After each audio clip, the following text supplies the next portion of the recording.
एक आयत की लंबाई 4 मीटर तथा चौड़ाई 3 मीटर हो तो आयत का क्षेत्रफल विकर्ण तथा परिमाप ज्ञात करें। तो आज आइए हम लोग आयत से संबंधित जितना प्रॉपर्टीज है, जितना उसका सूत्र है, पहले समझेंगे तब क्वेश्चन को सॉल्व करेंगे। तो सबसे पहले आयत क्या होता है, हम लोग आयत बनाने का प्रयास करेंगे। देखिए ये हमारा आयत हो गया, ठीक ना, ये हमारा आयत हो गया। अब जानते हैं कि आयत में दो लंबाई आपस में बराबर होता है, ई लंबाई, मतलब यहाँ से यहाँ लंबाई बोलेंगे, क्या बोलेंगे जी, लंबाई बोलेंगे, यहाँ से यहाँ क्या बोलेंगे जी, लंबाई बोलेंगे, ठीक ना। यानी दो लंबाई होता है और यहाँ से यहाँ एक चौड़ाई हो गया इधर, और यहाँ क्या हो गया, चौड़ाई हो गया। यानी कहने का मतलब यह है कि दो लंबाई होता है और दो चौड़ाई होता है, दोनों चौड़ाई आपस में बराबर होते हैं और दोनों लंबाई आपस में बराबर होते हैं, और इसका प्रत्येक कोण 90 डिग्री का होता है। देखिए यहाँ 90 डिग्री का, यहाँ भी 90 डिग्री का, यहाँ भी 90 डिग्री का, यहाँ भी 90 डिग्री का, यानी प्रत्येक कोण 90 डिग्री का होता है। इसे भी पहचान जाएंगे।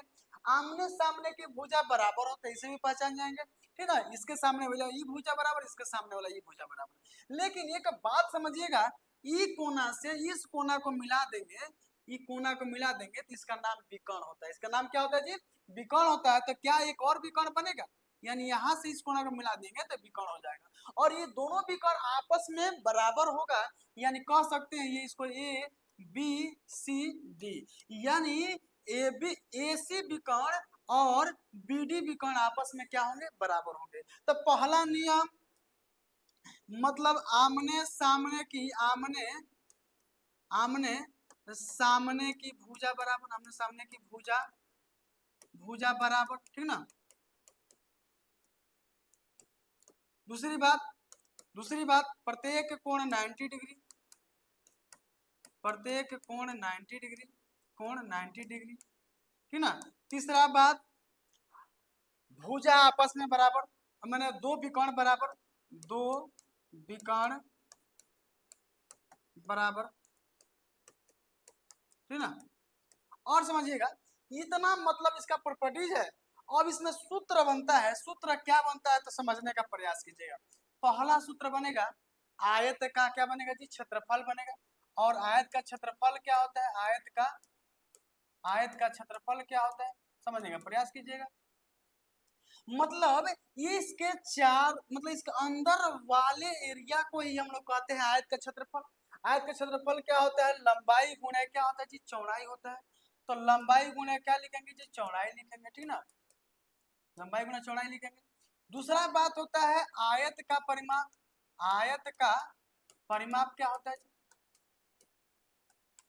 आयत का परिमाप क्या होता है जी, तो समझने का प्रयास कीजिएगा। आयत का परिमाप का मतलब होता है इसकी चारों भुजाओं का योग, चारों भुजाओं का योग का मतलब दो गो लंबाई है तो दो गो चौड़ाई है, तो दो लंबाई प्लस दो चौड़ाई, तो दो कॉमन ले लेंगे तो क्या हो जाएगा, 2 इंटू लंबाई प्लस क्या हो जाएगी, चौड़ाई हो जाएगा। अब बात समझिएगा, अब बात समझिएगा तीसरा नंबर, यानी आयत का विकर्ण क्या होता है, तो बात समझने का प्रयास कीजिएगा। आयत का विकर्ण, आयत का विकर्ण, आयत का विकर्ण क्या होता है, तो यहाँ समझने का प्रयास कीजिएगा। यानी एक यहाँ से समझिएगा ए डी सी, और यहाँ देखिए एक समकोण त्रिभुज बना है, यानी एक कोण 90 डिग्री का होता है तो समकोण त्रिभुज होता है। और समकोण त्रिभुज में पाइथागोरस प्रमेय हम लोग जानते हैं। तो पाइथागोरस प्रमेय क्या कहता है कि विकर्ण बराबर एच स्क्वायर बराबर, यानी एल स्क्वायर प्लस क्या होता है जी, पी स्क्वायर होता है। यहाँ लिखेंगे अंडर रूट लंबाई का स्क्वायर, इसको एल से, लंबाई को एल से सूचित करते हैं, अब प्लस चौड़ाई का स्क्वायर, ये हमारा आयत का विकर्ण हो जाता है।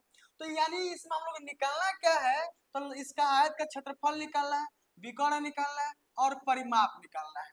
तो आइए हम लोग इस तीनों सूत्र से, इस तीनों सूत्र से इस क्वेश्चन को हम लोग सॉल्व करने का प्रयास करते हैं। तो सबसे पहले आयत का क्षेत्रफल, यानी यहाँ दिखाई दे रहा है ये हमारा आयत हो गया, ठीक ना। अब तो आयत में हम लोग समझ ही गए कि लंबाई होता है, क्या होता है जी, चौड़ाई होता है। पहला है आयत का, आयत का क्षेत्रफल निकालना है। आयत का क्षेत्रफल होता है लंबाई गुणे क्या चीज, चौड़ाई होता है। अभी हम लोग सूत्र देखें तो लंबाई कितना दिया है जी, 4 दिया है तो 4 लिख देंगे, चौड़ाई कितना दिया है तो 3 दिया, तो 3 लिखेंगे, 4 3 12 मीटर स्क्वायर हो जाएगा, क्योंकि मीटर में है तो मीटर स्क्वायर हो जाएगा। अगला दिया है आयत का विकर्ण, तो आयत का विकर्ण हम लोगों का सूत्र क्या होता है, आयत का विकर्ण बराबर होता है under root L square plus में क्या जी बी स्क्वायर। तो एल का मतलब होता है लंबाई कितना दिया है तो 4, तो 4 का स्क्वायर हो जाएगा, अब प्लस चौड़ाई कितना दिया है 3, तो 3 का स्क्वायर हो जाएगा, अंडर रूट 4 चौका 16 हो जाएगा, 3 3 9 हो जाएगा, रूट 25 हो जाएगा। अब 25 का वर्गमूल क्या होता है जी 5 मीटर हो, ठीक ना, ये 5 मीटर हो जाएगा। अब अगला बात बोला है आयत का परिमाप, तो आयत का परिमाप क्या होता है, आयत का परिमाप होता है सभी भुजाओं का योग होता है 2 इंटू लंबाई प्लस क्या होता है जी चौड़ाई होता है। और बताने का प्रयास कीजिए 2 और लंबाई कितना है तो लंबाई 4 है तो 4 लिखेंगे, प्लस चौड़ाई कितना है जी चौड़ाई 3 है तो 3 लिखेंगे, इसको जोड़ेंगे 4 3 7 हो जाएगा, 2 ये 2 है और 4 3 7 गुणा कर देंगे, 7 गुना 14 हो जाएगा, 14 मीटर हो जाएगा। ये हमारा इस क्वेश्चन का राइट आंसर हो जाएगा।